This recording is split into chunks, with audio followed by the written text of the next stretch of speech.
Bonjour, bienvenue à ce webinaire consacré au projet Biocoup. Donc je suis Olivier Lemaire, directeur de recherche à INRAE. Et je suis Lise Négrel, chargée de recherche et développement à Multifolia. Donc le projet Biocoup vise à évaluer une stratégie de lutte biologique contre la maladie du cournoyer de la vigne et plus particulièrement contre son vecteur qui est un nématode du sol. Alors, le cournoyer de la vigne, c'est une maladie virale qui est transmise, comme je viens de le dire, par un nématode du sol. Et une fois cette maladie installée dans un vignoble, elle persiste tant que la vigne est cultivée dans la parcelle infectée et cette maladie induit un dépérissement majeur pour la viticulture à l'échelle mondiale. Vous voyez ici un foyer de cournoyer sur chardonnay en Bourgogne et on peut constater une mortalité très importante. Le cournoyer de la vigne est un pathosystème complexe.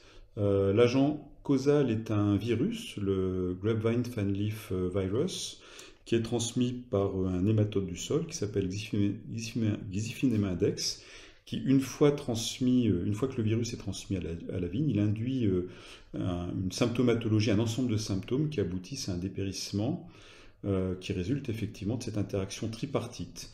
La transmission est assurée bien entendu par le nématode de Xiphinema index, mais également par l'homme, par la bouture, la greffe ou les déplacements de sol. Alors, le projet Biocoup vise justement à développer la lutte contre le nématode, on appelle ça la lutte antivectorielle, en tant qu'alternative aux nématicides désinfectants de sol, qui pour la plupart sont interdits dans l'agriculture française et européenne.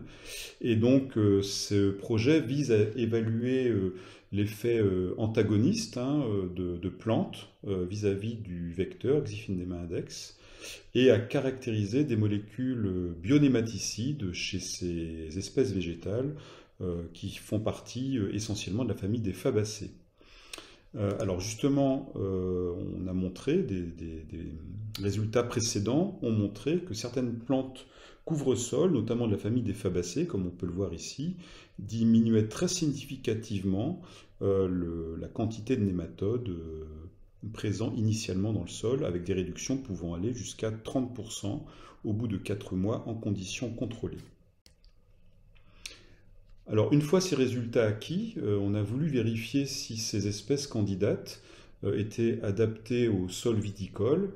Et donc, cette stratégie de jachère nématicide a d'abord été évaluée lors d'essais multilocaux pluriannuels en damier, permettant justement de sélectionner 4 espèces de fabacées que sont le mélilot, le trèfle, le lotier et le sainfoin. Donc nos travaux au laboratoire se sont donc d'abord focalisés sur ces 4 fabacées, mélilot blanc, trèfle violet de la variété Formica, le lotier de la variété Altus et le sainfoin variété Perli. À cela s'est ensuite ajouté l'étude du potentiel antagoniste des granulés de sainfoin déshydratés variété Perli que commercialise l'entreprise Multifolia. Nous avons évalué l'efficacité nématicide de ces plantes à travers l'utilisation de solutions aqueuses des parties aériennes de racinaires et des granulés de sainfoin. Donc la vidéo illustre un nématode d'Xiphinema index dans ce type de solution. Concernant les parties aériennes, les extraits de sainfoin et de lotier se sont montrés très efficaces contre les nématodes, avec une mortalité de plus de 80% pour des solutions concentrées à 20 mg par millilitre. La mortalité des nématodes en présence des extraits de parties aériennes de trèfle sont quant à elles extrêmement faibles. Les extraits de granulés de sainfoin ont démontré une efficacité qui était similaire à l'extrait des parties aériennes de sainfoin fraîche. Concernant les extraits racinaires, une nouvelle fois, le sainfoin et le lotier se sont à nouveau révélés très nématicides, tandis que cette fois-ci, il s'agit de la solution de mélilot qui était la moins efficace contre Xiphinema index. En couplant ces résultats à l'étude des extraits par des études de chromatographie liquide couplées à un spectromètre de masse, nous avons identifié 4 polyphénols nématicides dans les parties aériennes de lotier de sainfoin. Au vignoble, les jachères de fabacées maintenues durant 2 ans n'ont pas démontré d'impact sur le potentiel infectieux du sol. En revanche, l'épandage de granulés multifolia après replantation semble avoir diminué le retour et la propagation du cournoyer et impacté positivement la santé des nouveaux plants de vigne.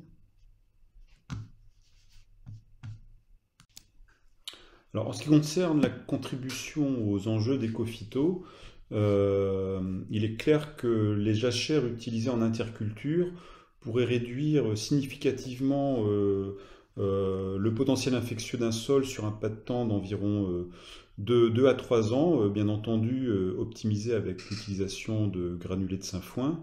L'objectif étant de diminuer la durée de mise en repos du sol en interculture et réduire ainsi les pertes économiques associées.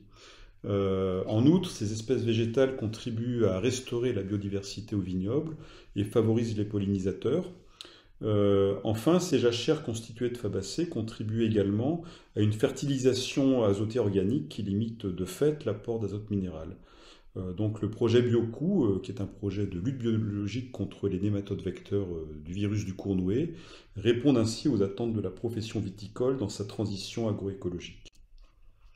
Alors en termes de valorisation et transfert de résultats, on peut d'ores et déjà dire que les résultats BioCou sont implémentés en viticulture, puisqu'on a les premiers éléments concrets d'un repos du sol optimisé, c'est-à-dire une jachère de 2 années avec de la luzerne sur une parcelle cournoée après dévitalisation et arrachage. Et puis ensuite épandage de granulés de sainfoin la 2e année, enfin en 3e année avant la plantation, à raison de 10 tonnes hectares. Et puis ensuite la plantation le printemps de la même année pour justement évaluer l'effet de cet itinéraire technique innovant associé bien entendu à d'autres pratiques. Nous sommes, comme on le disait précédemment, en train de suivre les cinétiques de recontamination depuis 2018 sur ces parcelles et nous effectuons des analyses statistiques spatio-temporelles entre les modalités qui montrent un effet intéressant, prometteur des granulés de sainfoin couplés à la jachère de plantes entières. Suite au projet BioCou, l'entreprise Multifolia a mis sur le marché un nouveau granulé dédié à la viticulture, appelé Vitifolia. Les granulés Vitifolia sont sélectionnés grâce et par la recherche donc, des molécules nématicides qui ont été identifiées lors du projet. De plus, une publication qui est en cours de relecture par ses auteurs devrait sortir en 2022 et résume les résultats obtenus lors du projet BioCou. Enfin, plusieurs articles à destination de la filière ont été publiés en 2020 et 2021. Pour finir, la collaboration INRAE Multifolia continue toujours. Et ces travaux ont permis à l'entreprise Multifolia de recruter une chargée de recherche et de développement depuis 2020.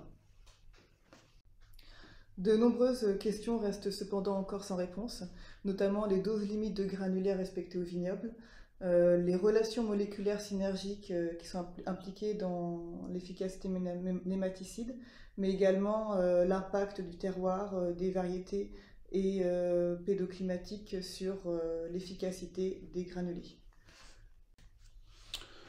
Voilà, au niveau des perspectives issues du projet, il est clair que ce n'est pas un mais des leviers qui vont être à combiner pour pouvoir non plus lutter contre la maladie du cournoyer mais vivre avec en particulier, comme on l'a vu, l'utilisation de plantes nématicides en couvert de service, complémentées par des granulés avant la plantation mais également à la plantation et peut-être dans l'interrang et sous le cavaillon. Et puis d'autres alternatives et d'autres stratégies sont à l'étude dans l'équipe à INRAE Colmar, à savoir la prémunition par utilisation de virus atténués pour en quelque sorte vacciner la vigne, l'utilisation de porte-greffes plus adaptés, voire résistants aux vecteurs du cournoyer, et puis un ensemble d'itinéraires techniques permettant d'atténuer la symptomatologie et la nuisibilité du virus, de façon à aboutir à un ensemble de solutions innovantes, durables et respectueuses de l'environnement pour vivre avec le cournoyer.